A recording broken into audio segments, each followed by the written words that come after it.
साथियों, delta channel 5 में एक बार फिर आपका स्वागत है। आज हम बात करेंगे बैकबोन पेन। आखिर क्यों होता है बैकबोन पेन, उसके कारण क्या हैं और क्या कर सकते हैं हम उसके लिए और उसके निवारण क्या है, ये सब पर बात करने के लिए हम सबसे पहले लेते हैं आखिर कारण। टॉपिक क्या है? Backbone pain. Bone pen.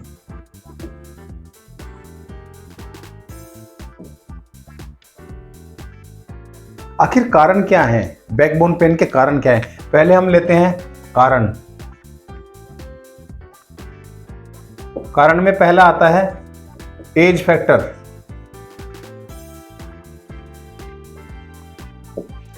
साथियों, होता क्या है, उम्र बढ़ने के साथ हमारी मांसपेशियां सख्त हो जाती हैं और उनमें खून का वो प्रवाह नहीं हो पाता है जो होना चाहिए, या जो हमारी कम आयु में होता है या बीच की आयु में होता है, उस तरह का खून का प्रवाह नहीं हो पाता है। तो वो भी एक कारण होता है कि कुछ भी ज़्यादा काम करने के कारण, या ज़्यादा देर बैठने के कारण, या ज़्यादा चलने के कारण, या ज़्यादा खड़ा रहने के कारण तो कुछ दर्द होना स्वाभाविक है।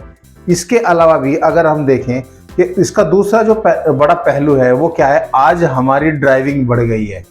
क्या आज हमारी ड्राइविंग बढ़ गई है? वो चाहे टू व्हीलर की ड्राइविंग हो, चाहे कार की ड्राइविंग हो। तो उस सबसे पहले हमें जो एग्जांपल है वो हम मानकर चलते हैं टू व्हीलर का। आखिर टू व्हीलर के लिए ऐसी क्या समस्या है?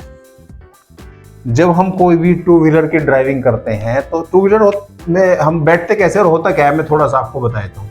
ये हमारा टू व्हीलर है, ये टू व्हीलर बना देते हैं। ये आपकी सीट बना दी है मैंने,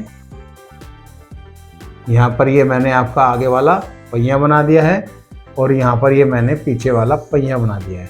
इधर मैंने एक आदमी को बैठा दिया है, ये आदमी बैठ गया है। इसके ऊपर ये हेलमेट लगा दिया है हमने और यहाँ पर इसके ये एक ऐसे पैर हो गए, दूसरा पैर दूसरी तरफ जो कि हमें दिखाई नहीं दे रहा है। अभी इसमें क्या है, यहाँ पर एक शॉकर है, यहाँ पर एक शॉकर है, हैंडल भी बना देते हैं।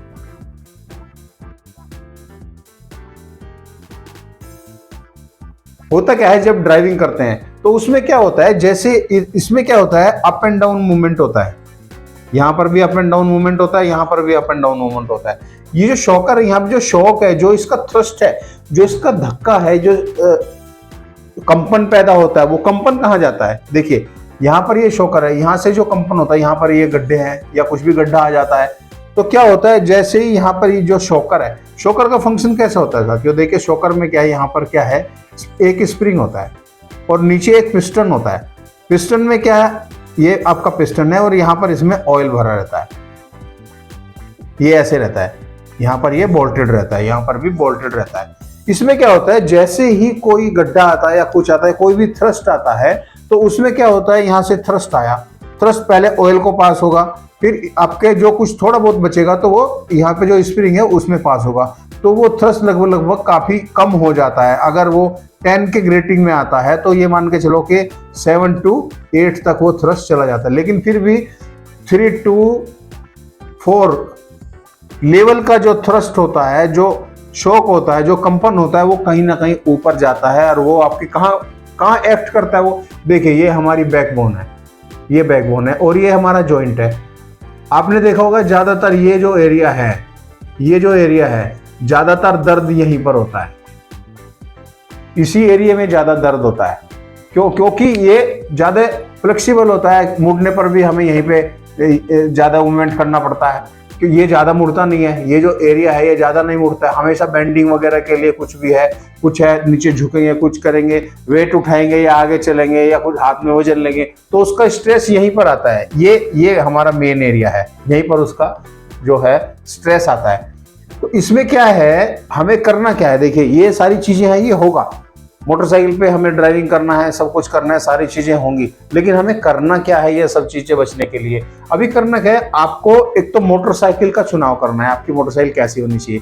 अगर हम बात करें, पहले बजाज 150 या बजाज चेतक या बजाज सुपर स्कूटर होते थे, उसमें 2 सीट्स होती थी, 2 सीटें होती थी। उसमें एक सीट आपकी आगे ये रहेगी, ये एक ऐसी सीट होती थी, और एक सीट आपकी पीछे होती थी। ये वाली सीट में यहाँ पर स्प्रिंग होता था, ये यहाँ से सस्पेंडेड होती थी, ये फिक्स रहती थी, ये सस्पेंडेड होती थी ये वाली। तो इसमें क्या है, जब ये सस्पेंडेड होती तो इसका जो शॉक है ना वो ऊपर नीचे इसमें स्प्रिंग में ट्रांसफर होता था, तो उसमें इश्यू कम आता था। उसके बाद में क्या है, मोटरसाइकिल्स आ गई, दूसरे स्कूटर्स आ गए, उनकी क्या है शीट, उनकी शीट एकदम फ्लैट शीट है और फिक्स है ये सीट। ये एक सबसे बड़ा कारण है। उसमें भी सीट किस तरह की है, अगर आप देखें कुछ सीट्स ऐसी होती हैं आपको लगता है कि जैसे सिर्फ सीधा फट्टे पे बैठे हुए हैं, तो वही एक कारण है कि जो शॉक हैं वो न्यूट्रलाइज नहीं होते हैं और वो हमारी कहाँ है, बैकबोन पे जाके, हमारी जो बैकबोन है उसमें जाके वो सीधे ट्रांसफर होते हैं और फिर क्या लगता है, हमारे बैकबोन में झटका आता है, जर्क लगता है, जो हमें उस समय महसूस नहीं होता है, या लंबी ड्राइविंग के बाद महसूस होता है या फिर घर जाकर जब हम बैठते हैं या मुड़ते हैं उस समय महसूस होता है। तो पहला तो ये है, लेकिन आज संभव नहीं है, आज तो सारे स्कूटर हैं। तो आपको करना क्या है, आपको समय समय पर अपने स्कूटर का या अपनी मोटरसाइकिल का जो शॉकर है उसको चेक कराना है। अगर उसमें रिपेयरिंग की आवश्यकता है तो रिपेयर कराना है, अगर उसको बदलवाने की आवश्यकता है तो बदलवाना है, ये आपको बहुत ध्यान रखना है। दूसरा, आपकी जो, अगर आज हम देखें जो मोटरसाइकिल्स हैं उनमें सबसे जो पॉपुलर मोटरसाइकिल रॉयल एनफील्ड क्यों है, उसका एक बड़ा ये भी कारण है कि जिसमें 2 सीट्स हैं, पार्टीशन है सीट्स का, तो वो जो सीट है वो सीट आपका जो शॉक है ना, जो लगता है सड़क से जो ट्रांसफर होता है उसको एब्जॉर्ब करती है, तो उसमें हमें झटके कम लगते हैं, इसलिए उसकी सीट ज्यादा कंफर्टेबल होती है। जो रॉयल एनफील्ड में जो आपकी सीट आ रही है आजकल ये वाली, यहाँ पे उसमें क्या है ना, यहाँ पे वो रहता है, स्प्रिंग रहता है और यहाँ से फिक्स होती है, सस्पेंडेड होती है। तो जो भी आपके जो शॉक ऊपर नीचे जाते हैं, ऊपर जब मूवमेंट होता है तो हमारी बैकबोन में वो ट्रांसफर ना के बराबर होता है। यही एक कारण है कि हम काफी लंबे समय तक बुलेट से सवारी कर सकते हैं। अच्छा, उसमें फिर आपको क्या करना है, अब शॉकर भी 2 तरह के होते हैं। शॉकर में कुछ क्या है, स्प्रिंग फील्ड होते हैं, कुछ गैस फील्ड भी होते हैं जिनमें ऑयल की जगह गैस होता है या ऑयल के साथ गैस मिक्स करके शॉकर बनते हैं। तो मैं बोलूंगा, मैं प्रेफर करूंगा कि आपको गैस फील्ड शॉकर प्रयोग करने चाहिए, जो बहुत अच्छे होते हैं और उसमें ना के बराबर आपके ऊपर शॉक ट्रांसफर होता है। ये आपका एक मोटरसाइकिल का एक बड़ा कारण हो गया। अब हम दूसरी बात करेंगे, आपके शूज। आपके शूज कैसे होने चाहिए? शूज आपके शूज कैसे होने चाहिए? शूज आपके बहुत कंफर्टेबल होने चाहिए। अगर आप ज्यादा सीटिंग वर्क करते हैं तो 20 मिनट के बाद में आपको उठकर मूवमेंट करना है, और अगर आप ज्यादा स्टैंडिंग वर्क करते हैं तो 40 मिनट से लगा के 1 घंटे के अंदर आपको कहीं ना कहीं जाकर थोड़ी देर बैठना है, रिलैक्स करना है, चाहे वह 2 मिनट का हो या 10 मिनट का हो। ये सब चीजों का आपको ध्यान रखना है। उसके बाद में जो एक बड़ा कारण मिलता है, वह कारण क्या है कि आपके खान पान का, आपका खान पान कैसा हो। आपका खान पान आपके वर्किंग सिस्टम के हिसाब से होना चाहिए। इसके खान पान के लिए जो हम किसी दूसरी वीडियो में बात करेंगे। तो आज जो हमने बताया कि आखिर हमारी कमर में दर्द होने का मेन कारण क्या है, तो मेन कारण है सबसे बड़ा वो है ड्राइविंग। ये कार में भी होता है। कार में अगर आप बहुत लंबे समय तक कार की सीट को चेक नहीं करेंगे, कार के शॉकर्स चेक नहीं करेंगे और आपकी सीट कंफर्टेबल नहीं है, उसका कुशन खत्म हो गया, उसको इमीडिएटली आप बदलवा दीजिए। और मैं तो कहता हूं कि बीच बीच में अगर आपको मौका मिले, आपके साथियों की, आपके परिवार की, आपके कोई भी हो, अगर आपको कोई नई गाड़ी में बैठने का मौका मिले, आप सीट पर बैठकर देखिए आपको कितना कंफर्टेबल लगता है। ये सब चीजों पे ध्यान देना चाहिए। एक पुराना समय था कि हम इतनी, हमारी ऐसी दिनचर्या नहीं होती थी, इतना ड्राइविंग नहीं होता था, लेकिन आज समय बदल गया है। हमें थोड़े समय में ज़्यादा काम करने होते हैं, हमारी दिनचर्या बदली है। तो ये सब चीज़ों को ध्यान में रखते हुए हमें अपने आप को अपडेट करना है, जिससे आप अपनी बैकबोन पेन से छुटकारा पा सकते हैं।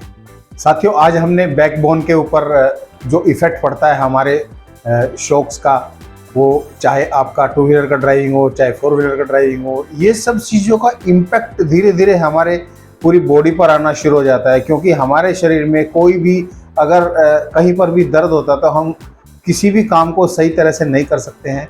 ये इसलिए ये सब चीज़ें क्यों इम्पोर्टेंट हैं। अभी हम आपके लिए इस तरह की स्पेशल वीडियो लाते हैं, तो आपका फर्ज बनता है कि लाइक करें, सब्सक्राइब करें, अपने साथियों को बताएं, जिससे ज़्यादा से ज़्यादा लोगों को इसका फ़ायदा मिल सके।